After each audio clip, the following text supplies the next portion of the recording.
Well, I mean, I think this is just part of Trump's sustained attack on the Federal Reserve and trying to sort of exert more executive and direct power over the Federal Reserve. And in some ways, for PR purposes, he's got the advantage because I think most Americans don't know the structure of the Federal Reserve. They don't know how it works. They don't know why it exists. They don't know that it was created by an act of Congress. And they don't understand it, and they don't understand why it is so powerful vis-a-vis the elected branches of government.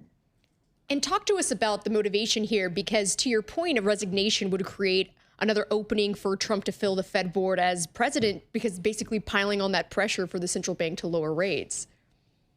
Yeah, and it's just curious he's targeting this member and not any other member. And I think that's sort of part of the Trump administration strategy when they go after people. They tend to try to pick off the weakest links in a lot of the organizations that they want to exert more influence over. You know, he went after Powell, but it was clear, even though he tried, that in general he probably can't fire Powell, and that Powell stood his ground, but Powell essentially only has a year left. So I think this is part and parcel of what the Trump administration does. And, you know, Trump is exercising executive power, and people can like it or not like it. But for 20, 25 years, Congress has allowed presidents to do this, Democrat or Republican. It's not just Trump, it's other presidents as well. So, you know, Congress either has to step up or other branches of government have to step up and say, no, you're overstepping your power. But so far, we haven't seen that. Leads me to the question I always ask you, Wendy, and I think we kind of get the same answer. But is there anybody in Congress that any point in time cares to stand up against President Trump for any of these types of issues, or is it just, are we past that?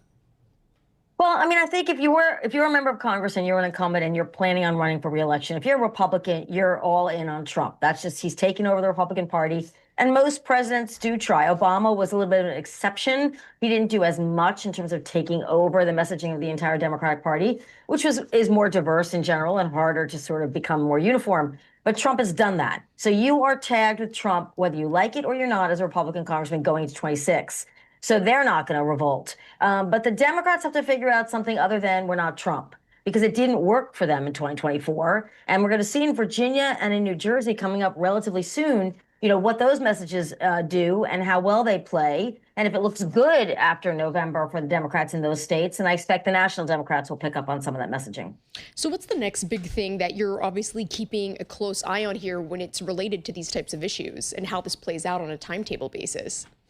Government shutdown. I mean, you know, I think I said on this show, you know, the election has already started for 2026. We know that with the redistricting efforts. And by the way, you know, mid 10-year redistricting is not new and original. A lot of states did this in the 19th century. I'm always bringing up history. So it's not unprecedented for a state to decide mid-course that they want to redistrict.